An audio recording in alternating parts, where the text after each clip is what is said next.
Step 8 is the strap of the bag. These are all the parts you need for one side.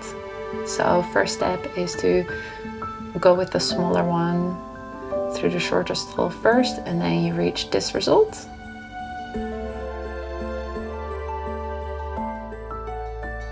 Next step is to weave the longest arrow through the middle part of the bag. This takes quite a while.